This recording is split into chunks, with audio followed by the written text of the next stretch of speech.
Three करेब restaurant की head waiter ने इस पे मामूल मुस्कुराकर मेरा इस्तकबाल किया और बताया कि सांड्रा मेरा इंतजार कर रही है। मैं सीढ़ियां तय करके ऊपर पहुंचा, दरवाजे पर दस्तक दी और अंदर दाखिल हो गया। सांड्रा अपनी मेज पर बैठी थी। उसके सामने विस्की और गिलास रखे थे। उसने उठकर मुझे खुशामदीद कहा और शराब पेश की, मगर मैंने इनकार कर दिया कि अभी नहीं, बाद में। वो हिस्से मामूल बड़ी सनसनीखेज नजर आ रही थी। क्या खबर लाए? उसने पूछा। इस माह वेलेंस्की की आमदनी $10,000 कम हो जाएगी, मैंने जवाब दिया। सांड्रा चौंकी। वो किस तरह? उसने पूछा और मैंने उसे एंजेला थॉर्सन के बारे में बताया। जाहिर है अब एंजेला रकम नहीं दे सकती, मैंने आखिर में कहा, और वेलेंस्की पागल खाने में बंद एक औरत को धमकी नहीं दे सकता। ये उसे ठिकाने लगाने के लिए काफ़ी है। सांड्रा ने हल्का कहकहा लगाया। तंजीम उसकी जगह किसी और को भेजेगी। मुझे वेलेंस्की के अंजाम से कोई दिलचस्पी नहीं, सिर्फ मंकी की फिक्र है। ठीक कहा। मैंने उसे चेक किया है। वो ऐसा चूहा है जो अपनी हिफाजत करना जानता है। मैं उसे सिसका सिसका कर मारना चाहती थी, लेकिन अब ऐसा मालूम होता है जैसे कि मुमकिन नहीं है। उसके साथ हर वक्त बॉडीगार्ड्स रहते हैं। उसे जहन्नुम रसीद करने का एक ही तरीका है। मेरे पास एक ऑटोमेटिक गन है। मैं उसके जिस्म में सैकड़ों सुराख कर सकती हूँ। ये सीधा सीधा खुदकुशी करना होगा, मैंने कहा। उसके बॉडीगार्ड्स तुम्हें बचकर नहीं जाने देंगे। मैं मानता हूँ कि तुम उसे छलनी कर सकती हो, मगर खुद भी मारी जाओगी। नहीं मिस्टर वेलिस। सांड्रा के होठों पर एक जहरीली मुस्कुराहट उभरी। वो मुझे हाथ लगाने की भी हिम्मत नहीं कर सकते। माफिया का हर आदमी मुझे जानता है या उसने मेरे बारे में सुना है। वो जानते हैं कि मैं वेलेंस्की का दायां हाथ हूँ। वेलेंस्की न्यूयॉर्क गया है, कल रात वापस आएगा। जब वो सुनेगा कि मैंने मंकी को हलाक कर दिया है तो मेरी मौत का हुक्म दे देगा, लेकिन तब तक मैं उसकी दस्तरस से बहुत दूर जा चुकी होंगी। मैं पहले ही पैकिंग कर चुकी हूँ। मंकी को ख़त्म करते ही मैं चल पड़ूंगी। ऐसी जगह गुम हो जाऊंगी कि तंजीम मुझे तलाश नहीं कर सकेगी। मेरी फिक्र मत करो, मैं अपनी हिफाजत बहुत अच्छी तरह कर सकती हूँ। उसके अंदाज़ो तासुरात देखते हुए मुझे यकीन था कि वो गलत नहीं कह रही है। तुमने कहा था, सांड्रा ने गुफ्तगू जारी रखते हुए कहा, मंकी से बदला चुकाना चाहते हो। तुमने उसे देखा है, मैंने नहीं। मैं किसी गलत आदमी को निशाना नहीं बनाना चाहती। तुम सिर्फ इतना करना कि उसे इशारे से मुझे दिखा देना। बाकी काम मैं कर लूंगी। मैं एक लम्हे के लिए हिचकिचाया। अगर मैंने ऐसा किया तो कत्ल के जुर्म में शरीक समझा जाऊंगा। तब मुझे सूजी का ख्याल आया। मंकी वही शैतान था जिसने उसके चेहरे पर तेजाब फेंका था। उस शैतान को हलाक होना ही चाहिए था। ठीक है सांड्रा, मैं ये काम कर दूंगा, मैंने जवाब दिया। वसूलियाबी की नई जगह फोचांग का रेस्टोरेंट है, सांड्रा ने बताया। मंकी सुबह 3 बजे रकम वसूल करने वहां आएगा। मैं अपनी कार में होंगी। मैं चाहती हूँ कि तुम भी वहां आओ। हम 2 बजे वहां पहुंच जाएंगे। हमें इंतज़ार ज़रूर करना पड़ेगा, मगर ये ज़रूरी है क्योंकि मुमकिन है वो पहले आ जाए। तुम इशारे से उसे दिखा देना, फिर मैं संभाल लूंगी। मैं वहां आ जाऊंगा, मैंने उठते हुए कहा। मैं सिर्फ इतना चाहूंगा कि तुमने जो कुछ सोचा है वो ठीक हो। मेरी सोच हमेशा दुरुस्त होती है, सांड्रा ने कहा। अब तुमसे रात 2 बजे मुलाकात होगी। मैं मर्सिडीज कार में होगी, रेस्टोरेंट के करीब। तुम्हें सिर्फ इतना करना है, मुझे इशारे से बता दो कि मंकी कौन है। एंडरसन इंतजार कर रहा था। मैं कार में बैठा और उससे पूछा कि फोचोंग रेस्टोरेंट के बारे में क्या जानता है। ये रेस्टोरेंट साहिली इलाके में मशरकी सिमत में वाक़ है, उसने बताया। उसका आगाज़ अच्छा हुआ था, मगर फिर फोचांग, जिसकी उम्र 90 बरस हो चुकी है, मामलात पर अपनी गिरफ्त कायम नहीं रख सका। मगर तुम वहाँ क्यों जा रहे हो? रकम की अदायगी की नई जगह वही है, मैंने कहा, और फिर उसे अपनी और सांड्रा की गुफ्तगू के बारे में बताया। सांड्रा ने तय किया है कि हम रात 2 बजे वहाँ जाएंगे। रेस्टोरेंट के जिस कदर करीब कार पार्क कर सकते हैं करेंगे। सांड्रा वहाँ मर्सिडीज कार में आएगी। जब मंकी आएगा तो मैं सांड्रा को इशारे से उसे दिखाऊंगा और वो उस पर गोलियों की बुछाड़ कर देगी। तुम अलग रहना। अगर हमला कारगर हुआ तो सांड्रा के जाने के बाद हम भी घर लौट जाएंगे, लेकिन कोई गड़बड़ हुई तो हम सांड्रा की मदद करेंगे। अगर वो मंकी को कत्ल करके भागने में कामयाब हो जाए तो क्या तुम्हारे ख्याल में हम कर्नल के पास जाकर अपनी मुलाजमत शुरू कर सकेंगे? एंडरसन ने कहा। मेरा मतलब है उसके बाद तुम्हें इत्मीनान हो जाएगा कि तुमने सूजी का बदला ले लिया। हाँ, मैंने इस बात में सर हिलाया। अगर मुझे यकीन हो जाए कि मंकी मर चुका है तो हम अपना काम फिर शुरू कर देंगे। ठीक है, आओ पहले खाना खा लें। हमने रेस्टोरेंट जाकर खाना खाया। کھانے کے دوران میں کوئی بات نہیں ہوئی، ہم دونوں اپنے اپنے خیالات میں محو تھے۔ کھانے کے بعد اینڈرسن نے پوچھا، تمہارے خیال میں یہ ترکیب کامیاب ہوگی؟ سانڈرا بہت خاص قسم کی عورت ہے، میں نے جواب دیا۔ میں کامیابی کے بارے میں پر امید ہوں، لیکن ایسا نہیں ہوا اور وہ ماری گئی تو میں اس کا کام ختم کر دوں گا۔ وہ کہتی ہے کہ منکی کے باڈی گارڈز اس سے الجھنے کی ہمت نہیں کریں گے۔ ہم دیکھیں گے کہ کیا ہوتا ہے، لیکن یہ بنیادی طور پر میرا اور اس کا معاملہ ہے۔ تم اب بھی پیچھے ہٹ سکتے ہو، یہ تمہاری ذاتی جنگ نہیں ہے۔ بکواس مت کرو، اینڈرسن نے جواب دیا۔ چلو گھر چلیں، ابھی 3 گھنٹے باقی ہیں، میں ایک جھپکی تو لے ہی سکتا ہوں۔ ہم ساحلی علاقے سے واپس چلے تو میں نے 2 نوجوان اور سخت نظر آنے والے کانسٹیبلوں کو ڈیوٹی دیتے دیکھا۔ اس کا مطلب تھا کہ لیپسکی ان رشوت خور کانسٹیبلوں کا تبادلہ کرانے میں کامیاب ہو گیا تھا۔ یہ دونوں ویلنسکی کی سرگرمیوں میں رکاوٹ ڈال سکتے تھے۔ جب ہم گھر پہنچے تو اینڈرسن فوراً سونے چلا گیا۔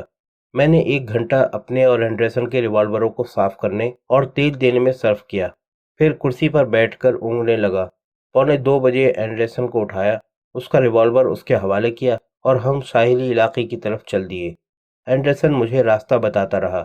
یہ تمہارے داہنی جانب فوچانگ ریسٹورنٹ ہے، اچانک اس نے کہا۔ ریسٹورنٹ کی عمارت سے اندازہ ہوتا تھا کہ اس نے کبھی اچھے دن بھی دیکھے ہیں، لیکن اب اس کی حالت اچھی نہیں تھی۔ بظاہر کوئی سرگرمی نظر نہیں آ رہی تھی۔ صدر دروازے پر تیز روشنی ہو رہی تھی، شاید اس امید میں کہ کچھ گاہکوں کو متوجہ کر سکے۔ رات کے اس حصے میں پارکنگ آسان تھی۔ میں نے ریسٹورنٹ سے 30 گز کے فاصلے پر کار روک لی۔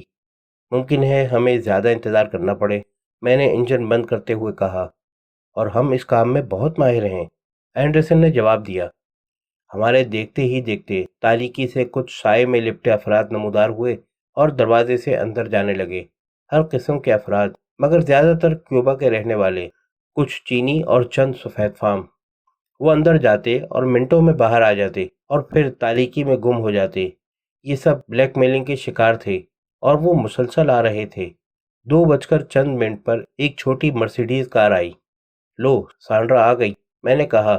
تم یہاں ٹھہرو، میں اس کے پاس جاتا ہوں، اگر ضرورت پڑے گی تو ہم اس کی مدد کریں گے۔ اگر گولیاں چلیں، اینڈرسن نے کہا، تو کیا ہم مارنے کے لیے فائر کریں گے؟ اگر نہیں کریں گے تو خود مارے جائیں گے، میں نے جواب دیا۔ اس شیطان کو ختم ہونا ہی چاہیے۔ میں مرسیڈیز کار کے پاس گیا۔ سانڈرا اسٹیئرنگ سنبھالے بیٹھی تھی۔ یہاں نیم تاریکی تھی اور وہ صاف نظر نہیں آ رہی تھی۔ میں کار کا دروازہ کھول کر اس کے ساتھ بیٹھ گیا۔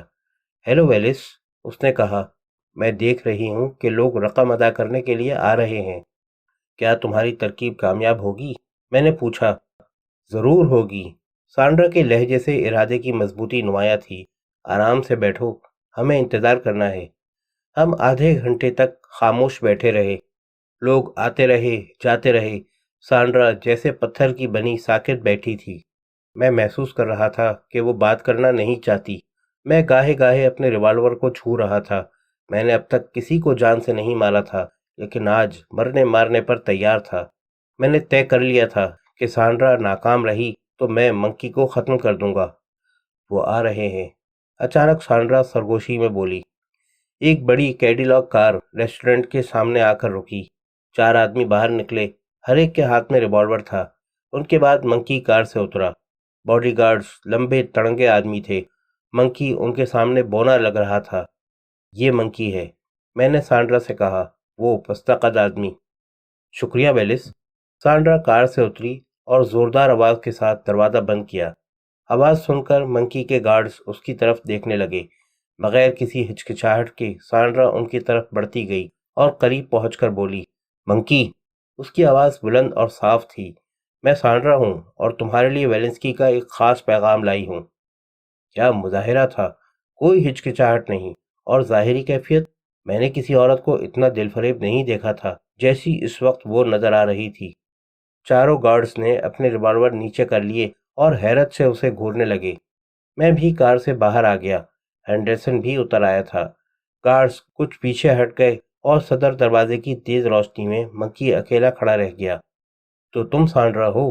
اس نے کہا۔ اب ویلنسکی کو کیا تکلیف ہے؟ اس نے تمہارے لیے ایک خاص پیغام بھیجا ہے۔ اوکے بیبی، پیغام کیا ہے؟ سانڈرا کے ہاتھ میں ایک بڑا بیگ تھا۔ मंकी उससे 6 फुट के फासले पर खड़ा था। मैंने उसे यहाँ रखा है, सांड्रा ने कहा और बैग की जिप खोली।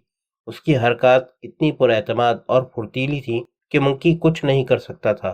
वो उसे ललचाई नजरों से देख ही रहा था कि सांड्रा ने रिवॉल्वर निकाला और यकदम फायर करना शुरू कर दिए।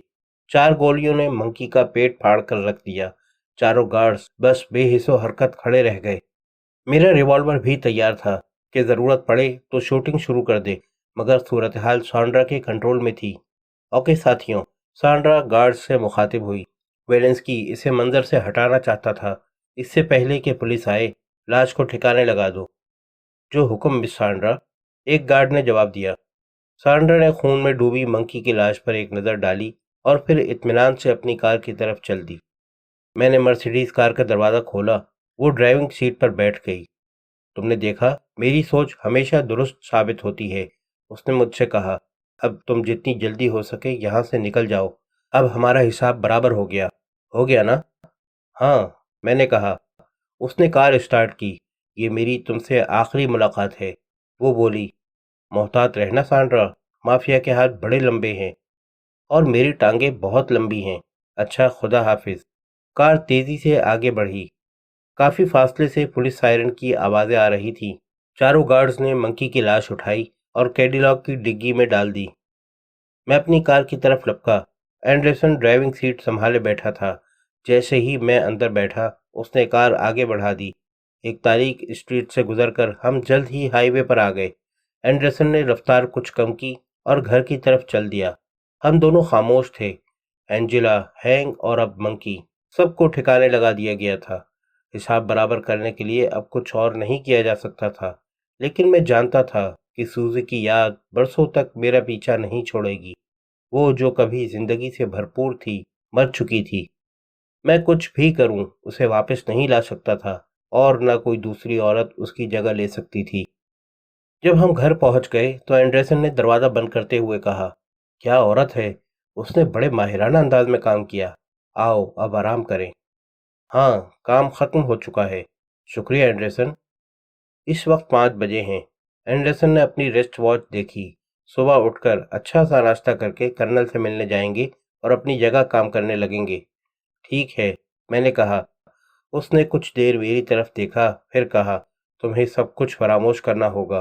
कोई अपने माजी के सहारे जिंदा नहीं रह सकता। मुस्तकबिल की अहमियत होती है। कल एक नया दिन होगा। जाओ, अब सो जाओ।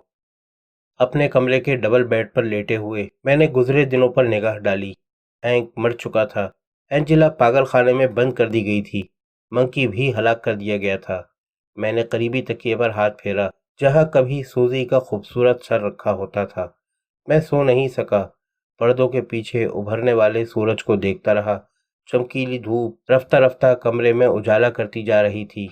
एंडरसन ने सच ही कहा था। मैं अपने माजी के सहारे जिंदा नहीं रह सकता था।